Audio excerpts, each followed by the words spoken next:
Hey everybody, it's Jason Blaha here. Now that my two obligatory informative videos are done for the day, it's time to talk about current events in the online fitness community. And people have awared me that Kinobody, aka Kinobooty, Kenobi the Wise One, Greg O'Gallagher, whatever we want to call him. I mean, Alan O'Gallagher being his real name, it's just not as catchy. So I understand why he went with Greg. I get it, Greg O'Gallagher. Like it does sound better from a marketing perspective. It really does. Because Alan O'Gallagher is just not as catchy. It doesn't flow as well as like that GG. Right? I get it, man. I get it. But he has released a leg training video in which he admits that he has bird legs. So let me put on my +5 hat of weaponsmithing. Work on skill at my crafting a little bit and let's talk about this. Because there's some interesting things in here. Now, we're going to poke a little fun at this, but by that same token, we need to make this educational, and we need to make this about injury prevention. Because, again, as I've told him already, he is prone to injury with the way he trains. He's going to hurt his shoulders. You know what I noticed in this video? He was already saying, I hurt my shoulders the other day doing... No, bro. If you hurt your shoulders doing some sort of little fly, it's because of injuries you've already accumulated from pressing incorrectly. But we've covered all that before. But the point is, this is an injury-prone individual. This is someone who's his background here is in marketing, right? Marketing, using just a little bit of gear, starving yourself so you can get a look. But his training knowledge is pretty lackluster. It's pretty bad. He doesn't actually know how to perform the basic exercises, and that's scary because he's marketing himself as a lifting expert and fitness expert and everything else, but really he doesn't really fully know what he's doing. He doesn't actually know much about lifting itself, and that's kind of scary because it's just the marketing, and he's got a lot of fans who don't seem to realize that. But yeah, his shoulders are going to continue to get even more destroyed in the future. It just is what it is. But over to the leg lifts, because we'll get to the deadlift in a minute. The leg stuff. All right. Kenobi gets in here and he says stuff like, well, I'm going to do these pistol squats, and me using, whatever, a 40-pound dumbbell in each hand, he's claiming is the equivalent of a 340-pound back squat. No, it is not.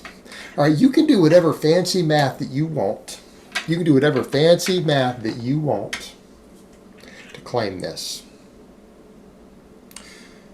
But coaches over the years have noted that these one-legged unilateral movements, and I mean for decades coaches have noted this, that when you do that sort of math, you say, okay, here's my body weight, here's weight on here, if I double this, it'll be the equivalent of back. No, it won't. It will not. It won't carry over. You can do whatever math that you want, but it's not going to carry over. In other words, you're not going to be able to actually squat that much weight. People pull this nonsense. Well, it's giving me the same amount of leg development. No, you don't have the leg development. His leg development's lacking.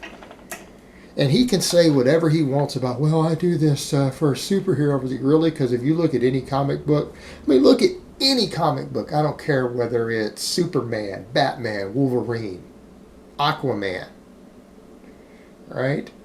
Every single one of those guys look like they can squat at least 800 pounds if you look at their legs. So what is he talking about? Also, the guy he stole all his stuff from, Martin Burkham, squats and deadlifts really heavy. Does he have the legs that Greg is talking about? No.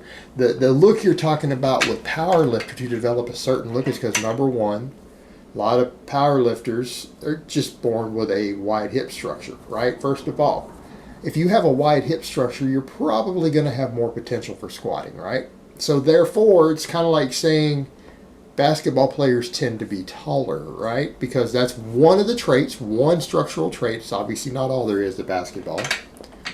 It's a structural trait that is helpful to that sport. So therefore, people who are taller are going to tend to gravitate towards basketball better in the upper echelons. They're going to tend to get further, right, than a guy who's 5'7".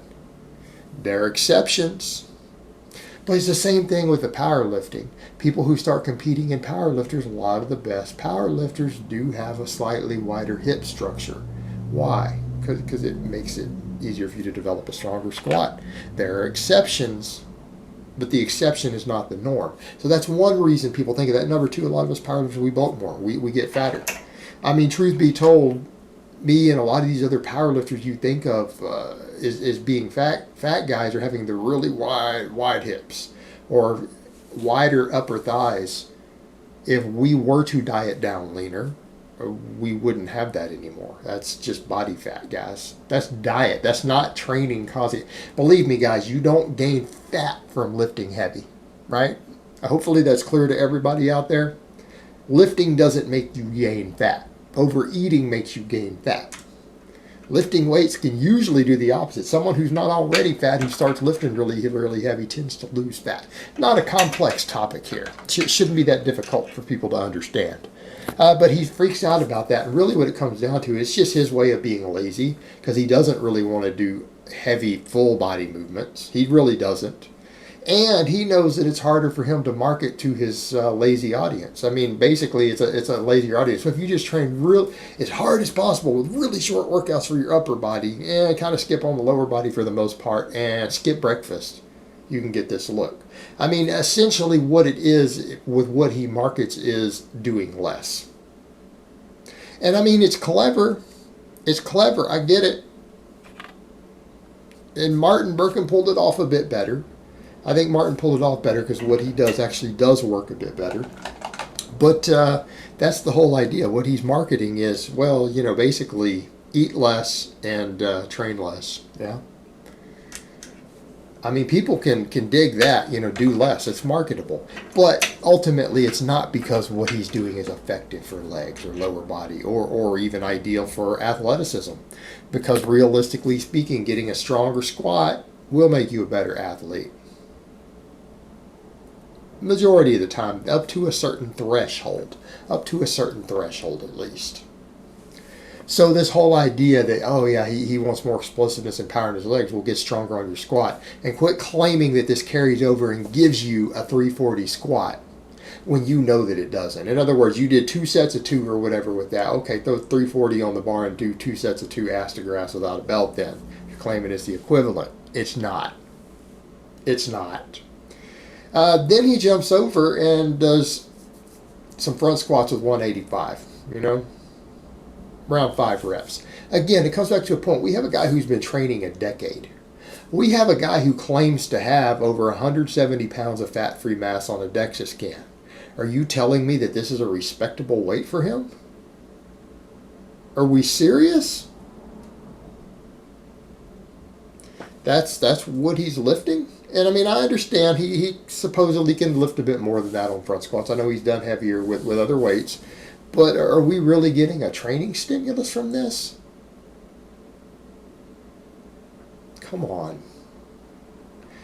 The worst part, we hop over to those sumo deadlifts. He doesn't know how to perform the sumo deadlift. And the other question I would ask, you know, why are people whose goals are hypertrophy, why are you doing sumo deadlifts?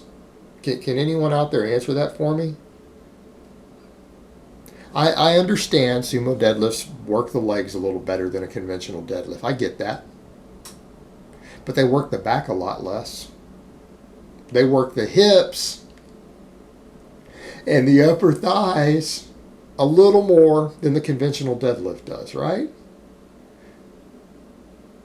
But we have a guy who's always talking about the importance of getting a V-taper and not overdeveloping your hips and your upper thighs. Yet he picks the deadlift variation that works the back less, will add less to your V-taper, and will cause the most growth in your hips and upper thighs. Because see, that's what causes upper thigh growth, is not the fact of squatting down. Like when you think of upper versus lower, we know that the deeper you go on a squat, the more your lower quads get involved. And so on a shallower squat, you do work less lower quad, and just the upper quad, for the most part, does the brunt of the work, right? What is a sumo deadlift? It's a partial squat for the quads. And it's a little more hip dominant. It actually goes completely against the philosophy that he says for all his other exercise selection to do a sumo deadlift. All his talk about wide hips and big upper thighs that are too big, that are carrot shaped. Yet he picks the deadlift variation that is most likely to cause the actual thing he described as a bad thing, and less likely to actually help build your lats and everything with a better V-taper. But then again, he goes ahead and he turns it into a weird back dominant version of the sumo again, anyways. Because you guys notice that? Look at that big amount of hip drive he uses on the sumo, right? And then his torso is leaned completely over the bar. On a sumo deadlift, you stay upright. You don't have that forward. It's not supposed to look like a low bar squat. It's not supposed to look like a low bar squat, Alan. That's what you just turned it into. That's not even how a sumo deadlift is done. But I digress. I guess that will eliminate some of the problems that come with the sumo deadlift as far as the muscle balances you're concerned with. But let's go back and talk about risk of injuries again. You think about stress on your lower back and everything again. If you have problems with back issues, I don't know. But I will tell you straight up, this is not the way to perform a sumo deadlift. That's not how the exercise is performed. Again, horrific. Once again, demonstrating that Kinobody doesn't know how to perform basic barbell exercises, but he's more than happy to sell you books and programs to help you get results. While he's over here now talking about different injuries, previous former back injuries talked about aggravating him. Now he's got a shoulder injury because he doesn't know how to press. They're just going to keep accumulating, but that's okay because he's already bought in. He's already got his niche in the industry. He's already making money. It's not going to matter if he gets beat up and busted up. He can just back off a little bit. Use just a little bit of gear to maintain the physique, and it's going to be all good, baby. I mean, you can't knock the hustle. I've got to respect the hustle. I might not respect the way he goes about things, but I do respect the hustle. Make that money. All right, guys, but that's really all I have to say on that today. I hope it's been informative, and I will talk to you guys next time.